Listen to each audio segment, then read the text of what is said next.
네, 안녕하십니까. 기말고사 대비해서 간단하게 몇 가지 전달 사항이 있어서 이렇게 동영상을 찍게 되었습니다. 여러분들, 어, 지난 시간에 몇 번 언급을 하긴 했지만 전반적으로 다시 한번 말씀을 드리도록 하겠습니다. 객관식 문제는 17문제로 출제를 했고요. 대체적으로 작년에 냈던 문제들을 많이 차용을 했습니다. 유사한 문제들이 많이 있고 경우에 따라서는 똑같은 문제도 있을 수 있습니다. 참고하시고요. 그 다음에 주관식 문제는 몇 문제냐면 4문제입니다. 역시 마찬가지로 지난 시간에 말씀드렸던 것처럼 기출문제하고 많이 유사한 문제들을 출제를 했습니다.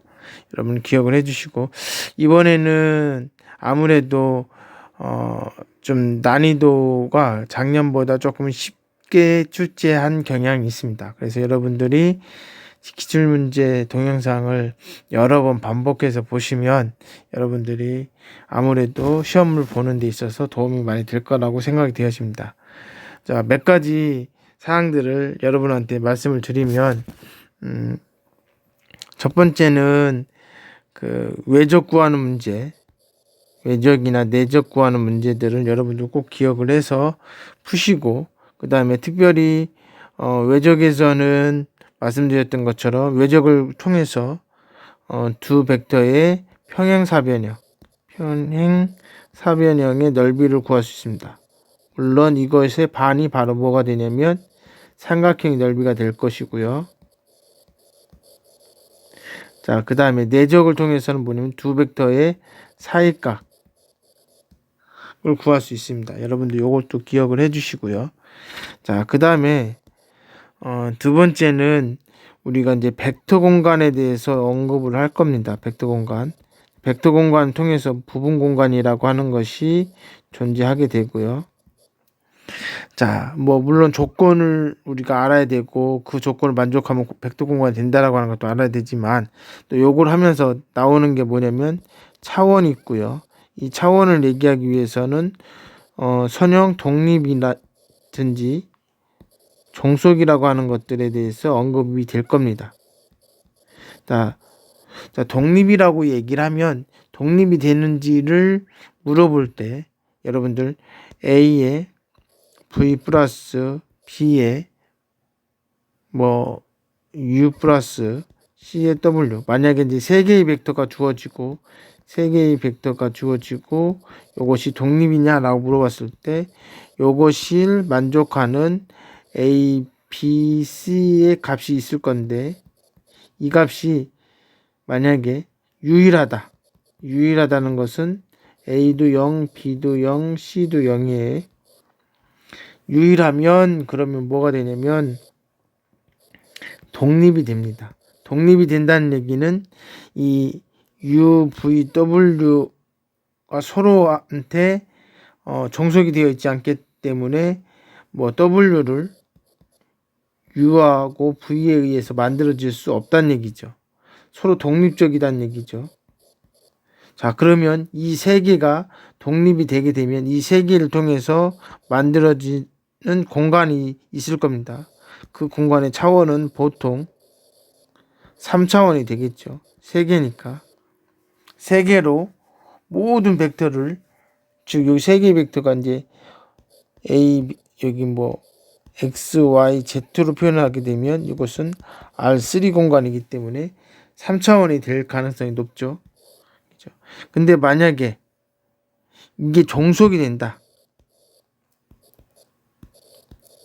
그건 무슨 얘기냐면 이걸 만족하는 A, B, C의 값이 두 개 이상이라, 두 개 이상 존재한다.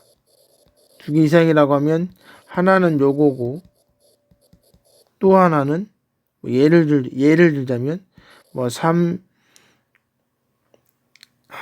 하면 안 되고 A는 뭐 0이고 뭐 B는 1이고 뭐 C는 2다.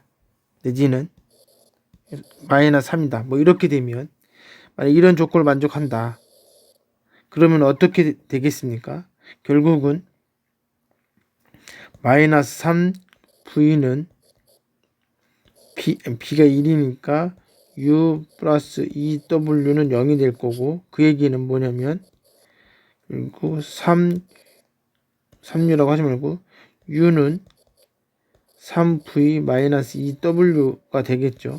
즉 u하고 아니 v하고 w에 의해서 u가 표현이 되니까 u가 필요 없는 거예요. 종속이 되니까. 그러면 v하고 w만 가지고도 표현을 할 수 있다는 얘기죠. 어떤 공간을, 그럴 때 이제 벡터 공간을 표현을 하게 되면 그 공간은 결국은 이런 식으로 되겠죠. 뭐 A에 V 플러스 뭐 B에 W, A하고 B는 뭐 실수 전체, 이런 공간이 존재하게 될 거고, 이 공간은 당연히 두 개의 벡터에 의해서 만들어졌으니까 결국 차원이 얼마가 되겠어요? 2가 되겠죠. 물론 뭐 V하고 W도 만약 이런 형태가 된다고 한다면 역시 마찬가지로 W가 제거가 될 수 있으니까 결국은 A의 V의 형태를 가지게 될 거고, 자, 이런 상황이 되면 이때는 차원이 뭐가 되겠어요? 벡터 하나에 의해서 만들어지니까 차원이 1이 됩니다. 그죠? 여기 이제 뭐 기저 벡터가 두 개라고 얘기할 수 있는 거죠. 자, 그래서 여러분들 문제가 나왔을 때 선형 종속인지 독립인지 판단해라. 그럼 이렇게 놓고, 이렇게 놓는다는 얘기는 결국 뭐예요?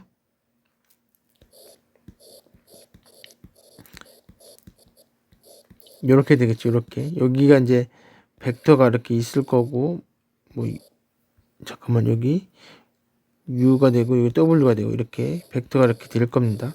자, 이거를 우리는 이런 형태로 바꿀 수 있죠. v, u, w, 그다음에 점 쓰고 0, 0, 0. 그래 놓고 기본의 연산을 해주는 거죠. 자, 이렇게 해주면, 이렇게 해줬을 때 이제 식이 몇 개가 나오는지가 중요합니다. 그래서 식이 이제 뭐 예를 들어서 하나의 식만 나온다. 뭐 3a 플러스 b 플러스 c는 0이다. 뭐 이렇게 하나의 식만 나온다. 이러면 결국은 무슨 얘기예요? 요거에 의해서 뭐 c는 얼마 a 플러스 얼마 b 이렇게 나오는 거죠. 그러면 결국은 이제 제거가 되겠죠.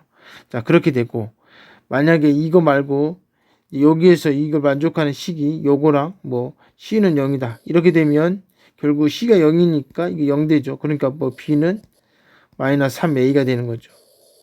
그죠? 이제 이렇게 되면 또 다른 문제가 생기죠.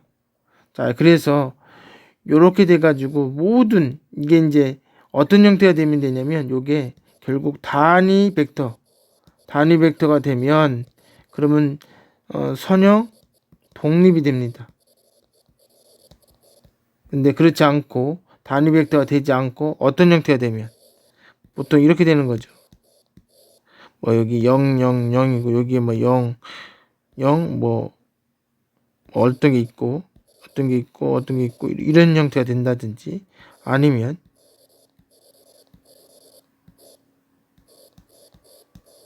뭐 이렇게 된다든지, 아니면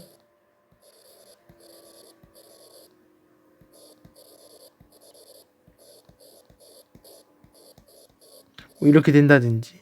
자, 이렇게 되면 결국은 뭐다? 종속이다. 선형 종속이다. 이 종속이 되는 순간 차원은 아까 말씀드렸던 것처럼 대체적으로 2차원이 되겠지만 1차원이 될 수도 있습니다. 즉 어떤 형태가 될 때 그러냐면 이렇게 될 때,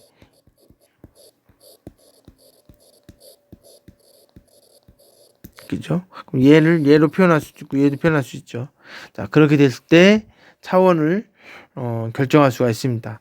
자, 그리고 여러분들 언급을 안 했다는 거지만 고유값 구하는 거, 고유값을 구하게 되면 결국은 뭐가 있겠습니까? 고유 벡터를 구하라고 하겠죠. 자, 보통은 고유값을 구하라고 했을 때 대체적으로 만약에 n 곱하기 n의 형태의 행렬이 주어졌을 때 고유값은 n개가 존재합니다. 그러나 이 n개에는 중복이 있을 수도 있고요. 또는 복소수일 수도 있습니다. 그래서 보통 이제 고유값을 얘기할 때 범위가 이제 주어지면 어느 범위 내에서 고유값이 없는 것은 뭐 이런 식으로 날 수도 있어요. 그런 것들을 생각해서 아마 연습 문제에서도 고유값이 존재하지 않는 경우 이럴 때는 뭐예요? 범위가 복소수가 아니고 실수였을 때 이제 없다라고 얘기하는 거죠. 우리가 이제 2차 방정식의 근을 구하여라 이랬을 때 두 근이 허근을 가질 때는 근이 없다 뭐 이렇게도 얘기하잖아요. 자, 그런 걸 생각을 해주시고, 자, 그리고 이제 고유 벡터를 이제 구하게 되면 사실은 뭐 예를 들면 뭐 예를 들어서 뭐 A 플러스 B 플러스 C는 0이고 그 다음에 뭐 B는 2C다 뭐 이렇게 되면 어떻게 돼? 이 두 개의 조건을 만족한다. 그러면 어떻게 돼요? A는 A 플러스 여기가 B가 이제 2C 플러스 C는 0이 되고 그럼 결국은 A는 뭐예요? 마이너스 3C가 되고 B는 2C가 되고 C는 C가 되죠. 자, 그러면 A, B, C가 결국은 마이너스 3C, 2C, C가 돼요. 그러니까 이제 고유 벡터는 사실은 고유 벡터는 한 개가 아닙니다. 결국은 뭐예요? 마이너스 3, 2, 1 그리고 여기다가 뭐 C라고 곱하죠. C는 실수. 그러면 이것은 뭐가 되냐면 이제 공간에서 어떤 직선이죠. 직선이 아니고 직선이 되겠죠. 직선. 그러니까 이 식을 만족하는 직선이 됩니다. 이 직선인데 이것도 뭐예요? 고유 공간이 됩니다. 그죠? 한 개의 벡터가 있는 게 아니라 무수히 많은 벡터가 있으니까. 자, 그렇게 되면 이제 고유 벡터를 구하여라. 그러면 그냥 여기서 가장 간단한 거. 뭐 이것이 답일 수도 있고 3 마이너스 2 마이너스 이렇게 해도 되고 요 안에 있는 이 고유 공간 안에 있는 모든 점들이 고유 벡터가 됩니다. 하지만 가장 간단한 표현된 것으로 고유 벡터를 표현을 하고요. 그리고 고유 공간이라고 하면 고유 공간을 구하여라 하면 이렇게 표시를 하시면 됩니다.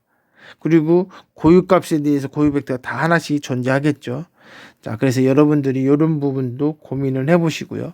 그 다음에 여러분이 가지고 있는 책에서는 선형 변환에 대해서 언급이 별로 되어 있지 않습니다. 그래서 여러분들이 꼭 반드시 보충으로 제가 동영상 강의 올려놨던 그 부분에 있는 문제를 풀어보시길 바랍니다. 그래서 뭐 S축 반사가 어떻게 표현이 되어지냐, 뭐 알파배만큼 X축이 알파만큼 확대하는 걸 어떻게 표현이 되냐. 자, 보통 2 곱하기 2 행렬 같은 경우는 그냥 표시하면 돼요. 예를 들면 S축으로 Y를 3배 측 밀림을 한다. 그럴 때는 1, 0, 0, 아니 여기 1, 0, 1, 그 다음 여기에 3배면 여기다 이렇게 3이라고 써주면 돼요. 자, 그런데 이것을 이제 3 곱하기 3 행렬로 표현을 할 필요가 있을 수가 있습니다.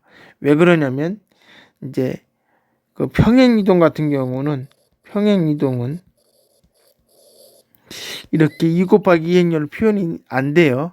그래서 이제 평행이동을 포함한 선형 변환을 적용하기 위해서는 3 곱하기 3 행렬로 표현을 해야 됩니다.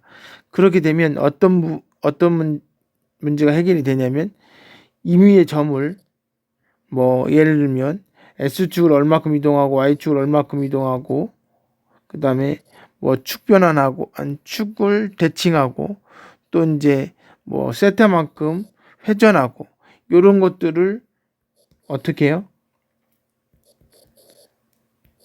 이렇게 행렬로 표현하고 여기에 이 점을 집어넣는 거죠. 그랬을 때 나온 결과가 이 연산들을 했을 때의 결과가 나오는 겁니다.